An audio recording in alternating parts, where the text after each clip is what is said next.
Well, here I am in my new digs here in New York City, and there's been one thing that's been bothering me about things that are been promoted by our economic Democrats. They like to call themselves Republicans, sometimes conservatives, but what they really are economic people rulers. Your bosses and the people that support that structure of rule over you in the workplace and entering the workplace. And that is that they seem to have this idea that the economy is more important than people. This flies in the face of everything that Republicans stand for, which is the notion that the people in their communities, in their communist households, in their colleges of extended families, in their tribes are the most important.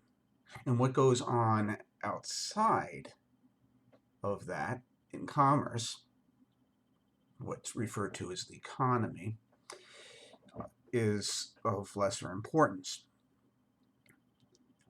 And this also relates to something that you can find in the Bible, in Matthew 12.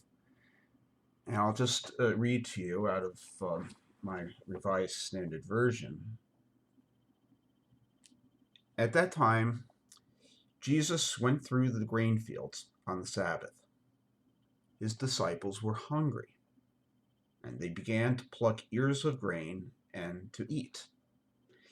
But when the Pharisees saw it, they said to him, "Look, your disciples are doing what is not lawful on the Sabbath." He said to them, "Have you not read what David did when he was hungry, and those who were with him? How he entered the house of God and ate the bread of the presence, which it was not lawful to him to eat, nor for those who were with him, but only for the priests? Or have you not read in the law how on the Sabbath the priests in the temple profane the Sabbath and are guiltless? I tell you, something greater than the temple is here. And if you had known what this means, I desire mercy and not sacrifice, you would not have condemned the guiltless. For the Son of Man is Lord of the Sabbath.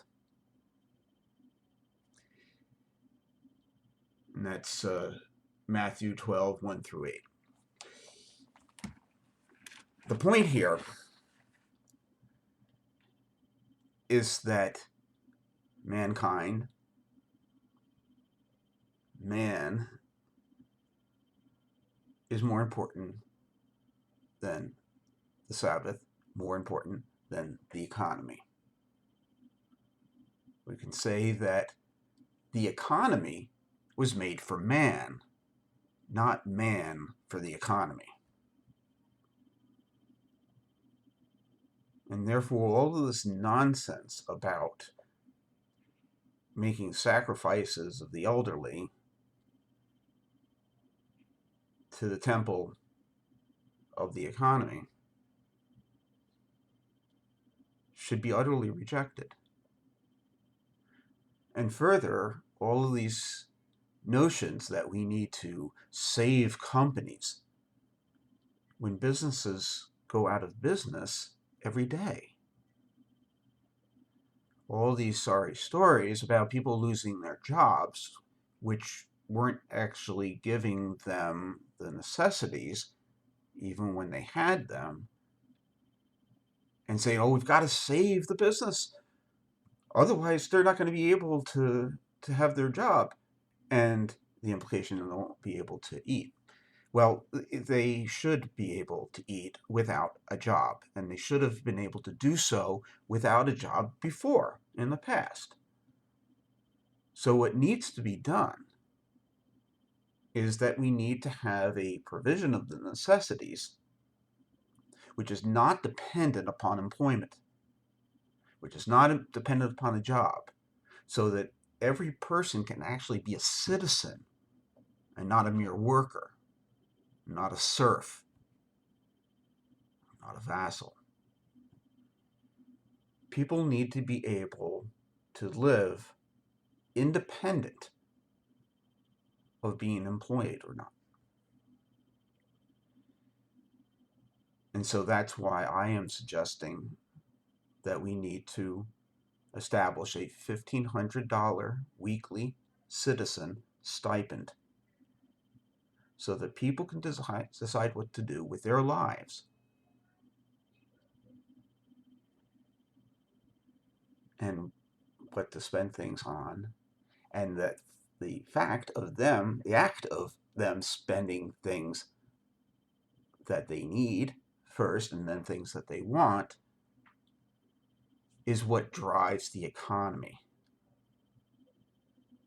And so that whatever is needed to produce what they need, and they can express that need through the stipend, through the money that they receive every week, that determines what the economy should be doing. That determines what the jobs should be. So again, the economy was made to serve man, not man to serve the economy.